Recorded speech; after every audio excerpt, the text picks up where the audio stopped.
Hello everyone and welcome back to our channel. My name is Ayush Kumar Singh. I am a legal intern in Lexis and Company. So today we are going to discuss res sub judice.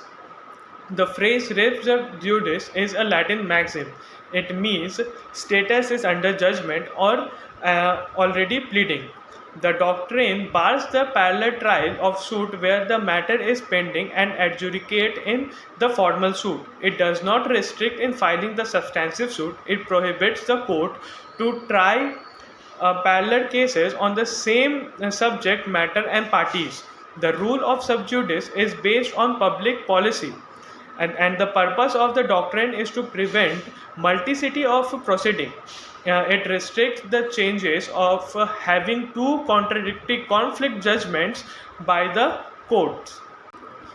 According to Section 10 of Civil Procedure Code, no court shall proceed with the trial of any suit in which the matter in issue is also directly and substantively in issue in a previously instituted suit between the same party or between the party under whom any of them claim litigating under the same title, where such suit is pending in the same or any other court in India have jurisdiction to grant the relief claimed, or in any court beyond the limit of India established or continued by the central government and have the likely jurisdiction or before the Supreme Court. So basically, in brief, it is important to know that when two suits, previous and substantive, both are pending, ground to stay on substantive suits, courts, parties, matter in issue and title are same. Object of this section is to prevent two courts having same jurisdiction in India substantively to enter and adjudicate parallel suits in which the parties, matter and issue and title are same. Just for example, if matter in suit is directly and substantively similar, then stay on substantive suit also applicable. If matter in issue is directly and substantively not similar, then stay of substantive issue is not applicable. Now moving on, essentials of res sub judice. There should be two suits, formal suit and substantive suits. Previous suit must be pending and substantive suit in instant. The suit must be between same parties or their successions. The matter in the issue in the latter suit must be directly and substantively the same as in the previous suit. The parties must be litigating under the same title in both the suits, and both the suits must be pending before the court in the law of the law in India. So, if the above essentials are fulfilled, the court can stay proceeding under Section 10 of CPC. So, let's see the application of res sub judice. The first one is the previous suit must be pending. This section gives the power to apply stay on proceeding to the substantive suit only if the previous suit is pending. It is a duty and responsibility of defendant to inform the court or aware about pending of the formal suit to follow this maxim. But if it is pending in foreign court, then the section 10 is not applicable. The second one is the same parties. For applying stay on substantive suit under this section, the identity of the parties is acquitted. Parties in the two suits need not to be the same.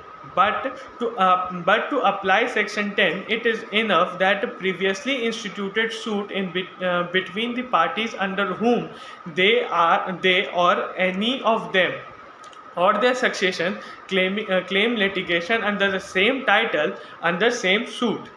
Now, the third one is the same title. To apply this section, the party must be litigating under the same title under both suits on same which cause of action was arise. It means in same capacity of same identity to claim right. The fourth application is same matter in the issue. For the application of this section It is enough to establish the substance of the matter in controversy in two suits are same. The identity of relief is not necessary for the applicability of this section. The fifth application is the same court. In this section 10 of CPC applies only when the previous suit is pending before the competent court and where the substantive suit is instituted is the same court or the court situated in India having lower, same or upper grade jurisdiction, but having jurisdiction to grant the relief which is claimed by the parties or the court substantive outside India, established or continued by the central government having jurisdiction to grant the relief which is claimed or the Supreme Court. So now let's see that where this doctrine is not applicable. The first case scenario is suit in both issues in both suits are distinct and different. Second, there are some common issues and some are different. Third, the parties are the same, but there is a difference in issue between them.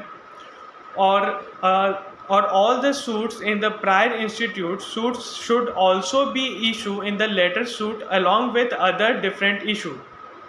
And lastly, if the foreign court where the suit is pending before it does not bar the Indian court to initiate proceeding of the case on the same cause of action.